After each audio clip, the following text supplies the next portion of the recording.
Assalamualaikum warahmatullahi wabarakatuh. Teman-teman, bagaimana kabarnya hari ini? Hari ini kita akan belajar PLH materi yang ketiga tentang sumber daya alam. Sebelumnya, mari kita berdoa terlebih dahulu. Berdoa dimulai. Bismillahirrahmanirrahim. Rabbi zidni ilma warzuqni fahma. Amin. Tujuan pembelajaran kita hari ini, yang pertama, siswa dapat memahami jenis tumbuhan dan hewan yang ada di lingkungan sekitar. 2. Siswa dapat memahami manfaat tumbuhan dan hewan bagi manusia. Yang ketiga, siswa dapat memahami cara pelestarian tumbuhan dan hewan. Oke teman-teman, sumber daya alam itu apa? Ya, sumber daya alam merupakan benda alam yang berguna untuk memenuhi kebutuhan hidup manusia.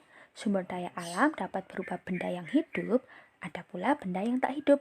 Benda yang hidup itu contohnya tumbuhan dan hewan. Serta yang tidak hidup ada tanah, air, udara, gunung, lembah, daratan, dan yang lainnya.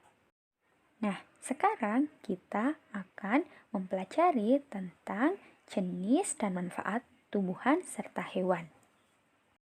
Yuk teman-teman, perhatikan ya. Ayo teman-teman, kita mengenal jenis tumbuhan yang ada di lingkungan sekitar kita.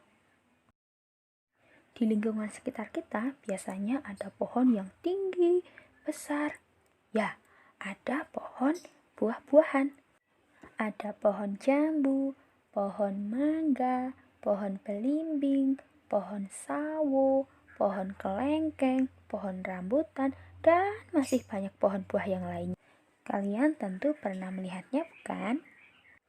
Tanaman buah-buahan ini dapat dimanfaatkan manusia sebagai bahan pangan, yakni buahnya yang dapat dimakan. Selain itu, dapat digunakan untuk peneduh halaman karena yang tinggi dan besar itu. Selain itu, batangnya pun bisa digunakan untuk membuat peralatan rumah tangga seperti kursi, meja, dan yang lainnya. Selanjutnya ada tanaman hias. Tanaman hias ini biasanya memiliki bunga dan daun yang indah sekali, sehingga dapat digunakan untuk menghiasi ruangan ataupun taman. Berikut beberapa contoh tanaman hias.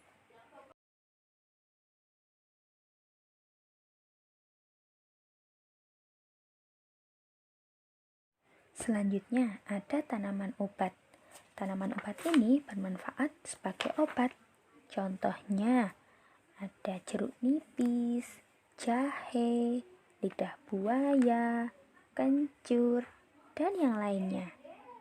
Oke teman-teman, sekarang kita sudah mengetahui beberapa jenis tanaman. Ada tanaman buah, tanaman hias, dan tanaman obat. Selain tumbuhan, contoh sumber daya alam yang dapat dimanfaatkan oleh manusia adalah hewan. Ayo kita mengenal jenis hewan dan manfaatnya.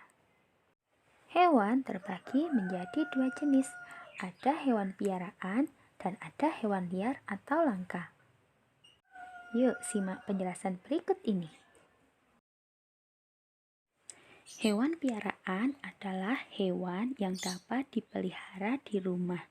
Hewannya biasanya jinak dan tidak membahayakan. Contohnya kucing, bebek, burung, ayam, sapi, kerbau, kambing, dan yang lain-lainnya. Sedangkan hewan liar atau langka adalah hewan yang tidak dapat dipelihara di rumah. Hidupnya di alam bebas, ada di hutan. Contohnya ada orang hutan, ada komodo, ada jerapah, ada gajah, ada rusa, dan yang lainnya. Berdasarkan jenis makanannya, hewan dikelompokkan menjadi 4 jenis, yakni karnivora, herbivora, omnivora, dan insektivora. Karnivora adalah hewan yang makan daging. Contohnya harimau, singa, burung elang, ular, komodo, dan yang lainnya. Selanjutnya herbivora. Herbivora adalah hewan pemakan tumbuhan. Contohnya sapi, kambing, dan kerbau. Lalu omnivora. Omnivora adalah hewan pemakan daging dan tumbuhan.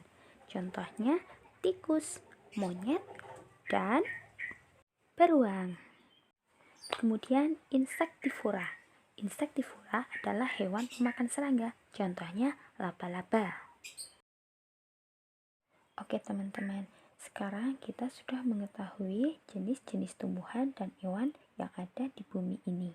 Sebagai manusia, kita harus bersyukur kepada Allah Subhanahu wa Ta'ala dengan cara melestarikan atau menjaga tumbuhan dan hewan-hewan tersebut. Lalu, bagaimanakah cara melestarikan hewan dan tumbuhan tersebut? Ada beberapa cara, di antaranya tidak menebang tumbuhan di hutan, tidak menangkap hewan langka, menegur orang yang akan mengambil tumbuhan atau hewan di hutan, mengembalikan tumbuhan atau hewan ke tempat asalnya, melestarikan lingkungan alam, melaporkan perusak hutan kepada pemerintah, dan menghukum orang yang akan merusak lingkungan. Cukup sekian pembelajaran pada hari ini. Tugas teman-teman sekarang adalah mengerjakan soal pada link berikut ini. Semoga video ini bermanfaat. Tetap jaga kesehatan dan tetap semangat belajar dari rumah. Mohon maaf apabila ada kesalahan. Marilah kita tutup dengan membaca hamdalah bersama-sama. Alhamdulillahirabbil alamin. Akhir kata, wassalamualaikum warahmatullahi wabarakatuh.